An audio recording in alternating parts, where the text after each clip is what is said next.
Hi everybody, welcome back to my YouTube channel. If you are new to my channel and do not know who I am, well, my name is Adrena. First and foremost, I just want to apologize if you guys hear like little crying. I have my dog right here with me in the car.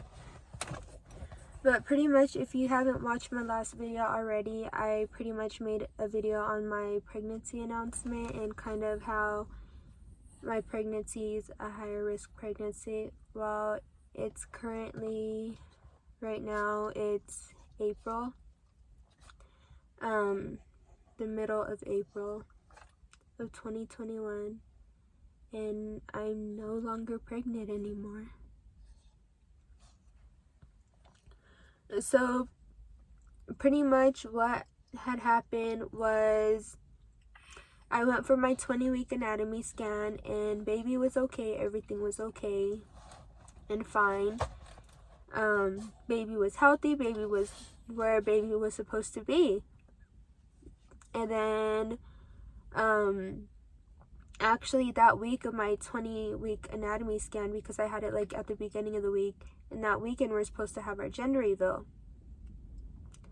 So I think I had my anatomy scan maybe a Tuesday, and I'm not even, it's been already like 2 months now. But anyways, so pretty much I had my anatomy scan, everything was fine, and then a few days go by and I started having some bleeding. But of course, if you guys go and watch my last video, bleeding is just something that was, I wouldn't necessarily say it was normal in my pregnancy, but it was just something that I had dealt with throughout my pregnancy. And so anyways, I had bleeding and I kind of had cramping, and not only that, I feel like my legs just kind of felt like tingly, like numb in a way. So I just figured baby loved laying lower. So I figured, okay, maybe baby's laying on a nerve and that's why I feel so much pressure and stuff down there. So anyways, it was still concerning to me, and me being a first-time mom, of course everything's going to be alarming to me. So I called my doctors and I pretty much was like, hey, I'm feeling this type of way. I've been feeling this way for a few hours now. And she's okay, drink some water, take a warm shower, and try to just relax and rest and see if that'll help. So I'm like, okay. And I did that, and then so I was just like, okay, I'm gonna just wait it out. And then pretty much I ended up falling asleep, and this was about like maybe 11-12 o'clock at night when I had called my doctor. And I ended up falling asleep, and I woke up about 2 a.m. in the morning with bleeding. So I've bled, of course, like I said, throughout my pregnancy, but this time was just different. Like, I've never been woken up out of my sleep because of bleeding, and that's what had happened. So then I was kind of freaked out, like, oh my gosh, like what's going on? And I'm still like feeling these cramps and stuff. So then I call my baby's father. I'm like, hey, like, I think I need to go to the hospital. And he was like, are you sure? Like, are you sure? And I'm like, yeah, like, it just feels different. Like, I think I need to go to the hospital. And then, so I ended up going to a hospital called North Suburban over here in Colorado. And I got admitted, checked in and everything. And the nurse was just like, first of all, she didn't even really like check everything. She was just like, how are you feeling? How far along are you? Blah, blah, blah, this and that. And I explained to her the type of uterus I have. And I explained to her that I've been having bleeding. And pretty much like it wasn't enough bleeding to them, which it wasn't enough to to concern them, I guess. And then so I didn't even see a doctor, for one. I spoke to a doctor over the phone, pretty much telling her my concerns, and I kept telling them like can you please check me? They're like, baby's heartbeat is fine. They checked baby's heartbeat and it's fine. I was like, okay, well, can you please check and make sure I'm okay? Like, can you do something furthermore? Like, can you just make sure I'm okay? Like, check my cervix, like something, make sure I'm okay. And then pretty much the doctor told me, the doctor, not the nurse, the doctor told me that I'm going to have bleeding, and honestly, she was like, you're not even bleeding that much. There's other women that come in here bleeding more than you are right now. So I was like, okay. And then, which kind of made me feel like, I don't know, like I felt something was wrong, and then they're telling me like nothing's wrong. And I was like, well, can you check me? I also explained to the doctor my type of uterus I have, and then she was just like, oh yeah, I deal with those all the time. So then the nurse was like, okay, we're just going to keep you to monitor the baby. First of all, the baby's still small, where the monitor they put on your stomach isn't even reading my contractions or anything because I'm too small. So I'm like, can I just leave? Can you just go give me the discharge papers? If you guys aren't going to do anything for me, there's no point in me being here. And at this point, I feel like it was 4 or 5 in the morning that I ended up leaving the hospital. So then hours go on, and I go to Denver Health at about 8, 9 o'clock, and I express to them my concerns and what's going on and how I'm feeling. And the doctor was like, you're 2 centimeters dilated. And I just remember being in that little small room, and her telling me like, that concerns me, and there's not a lot that we're going to be able to do. So then, because of COVID and stuff, my baby's father wasn't allowed to go back there with me or anything. So then, but at this point, they're like, yeah, like you need that support, so go ahead and call him and tell him come back here. So then he gets to the hospital.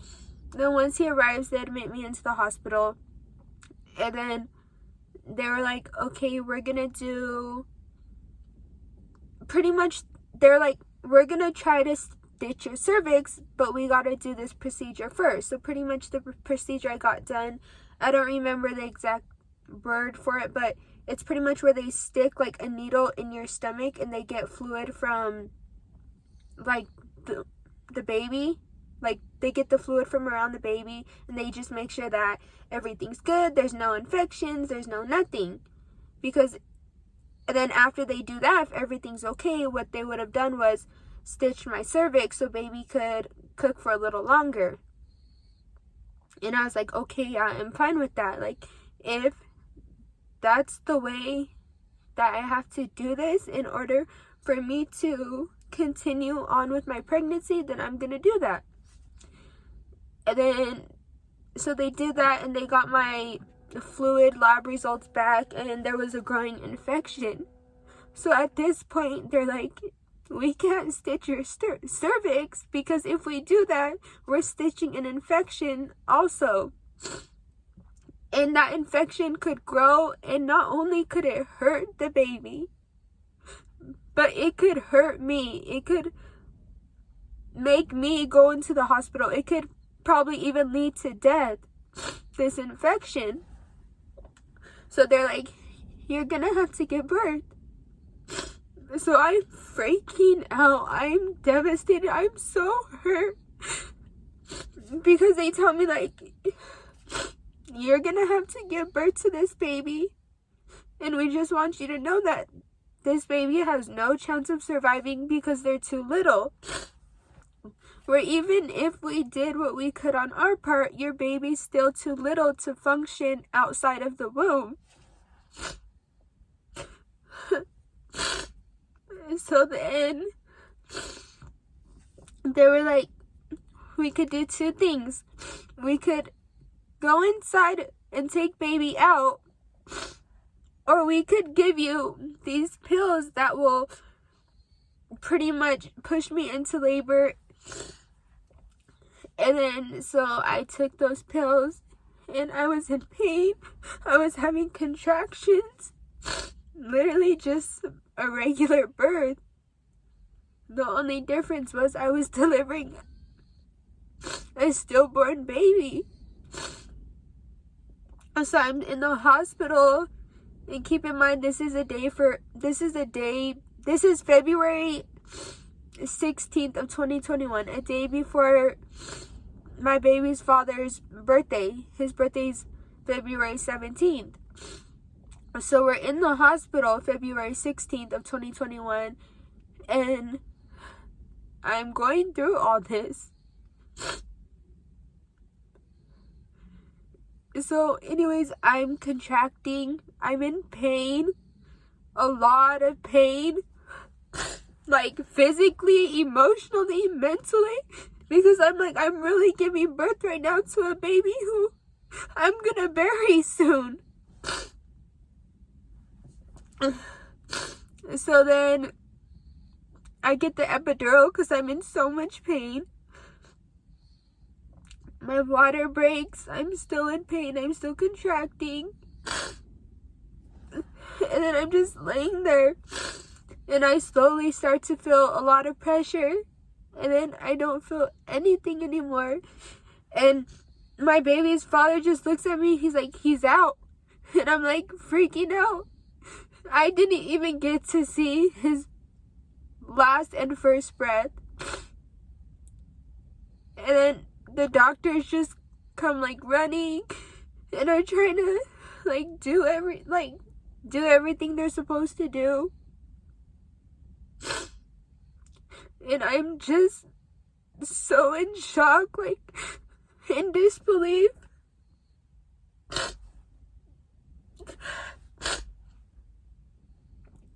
And they're like, you want to hold your baby? And I'm like, yeah. Because regardless if my baby's alive or not, I still wanted to hold my baby. And we didn't even know the gender of our baby until I got admitted into the hospital because we were supposed to have a gender reveal. So literally when they were like, you're having a little boy, it broke my heart so much. I didn't know I was having a boy. I've struggled so hard to feel a love from a man. So when I was told I was having a little boy, my heart broke. Because there's nothing like a son and mother's love. Like, there's nothing like it. So my heart just hurt. That's when we named the baby. We had the baby. We spent time with the baby. We spent the day in the hospital. We spent my baby father's birthday in the hospital, holding our baby like all day, sleeping with our baby. And like our baby wasn't even alive. Like, it's currently 2 months without him. I had, instead of planning a baby shower and a gender reveal, I had to plan a funeral.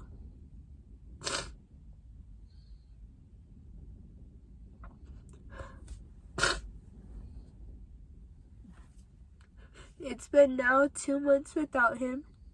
Mother's Day is literally around the corner. And all I could do is break. It's so hard to stay strong when a part of you is no longer there. Like, I got so used to being pregnant. Like, I was so happy being pregnant. Like, I felt so beautiful. I was so happy. I was so excited. I was so ready to be a mom.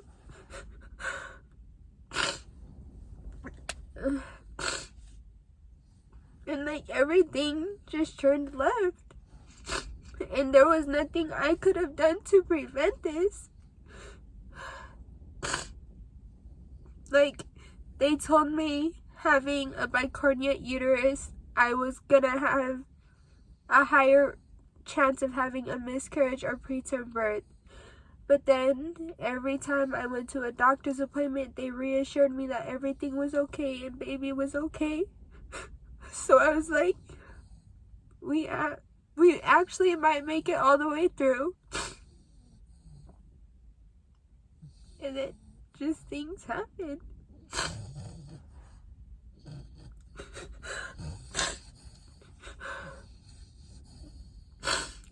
Like, there's so many days and nights where I just break down. Like, I see women announcing their pregnancies. I see kids running around and so happy. And although I'm happy for those people, there's still a part of me that hurts. There's a part of me that's jealous because why couldn't I experience that? Like, I would do anything just to go back and feel those little movements. I'd do anything to go back and sit at the doctor's and watch my baby on the ultrasound. And like, now I'm sitting here telling you guys my story about my pregnancy as I'm sitting here at the cemetery where my son is.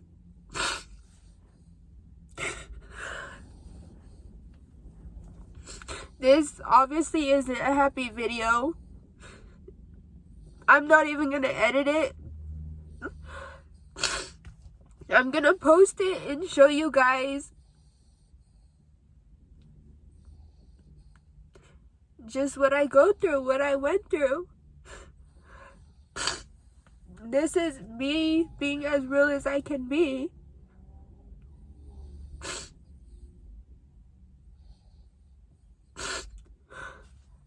And as my due date gets closer and closer, it just makes me so sad.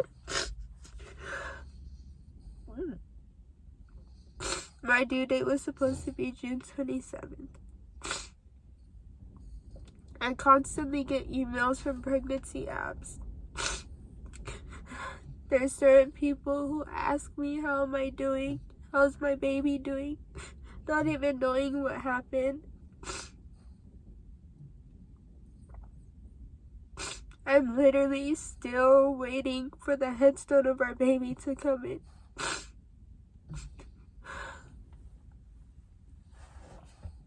This isn't easy. I don't wish this type of pain on anybody. I never knew hurt and pain until I lost my only child.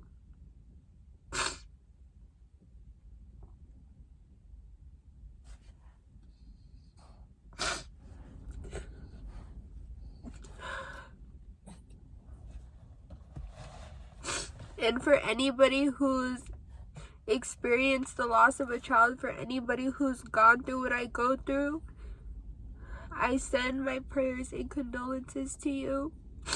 If you guys ever want to reach out to me, I'm here for you. You're not alone.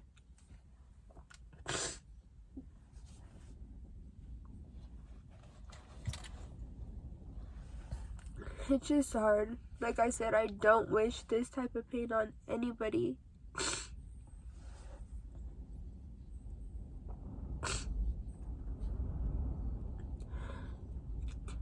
I'm gonna end this video right here. I just wanted to come on here and update you guys with what happened in this situation, because there's a lot of people wondering, and although I don't have to explain to you guys what happened, I don't have to tell you, I'm telling you because I don't know, I just feel like you guys need to know. And if you're on my TikTok, then you see my videos. If you're my family, my friends, then you've obviously sat there at the funeral home with me. You've probably checked up on me. You probably got my baby stuff. Like,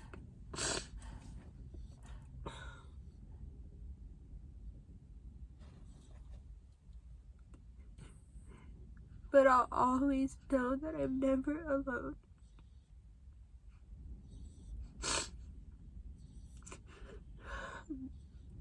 Because my son is always there no matter what. Like, regardless, I'm still a mom. My baby's father is still a dad. That's still our son. We're just parents to an angel. And I pray and hope that one day I get lucky and I have a healthy pregnancy and I get my little rainbow baby. I really do. Maybe it's tomorrow, in a few months, in a few years, I don't know. But from the bottom of my heart, I pray that one day I get to experience my baby's first everything.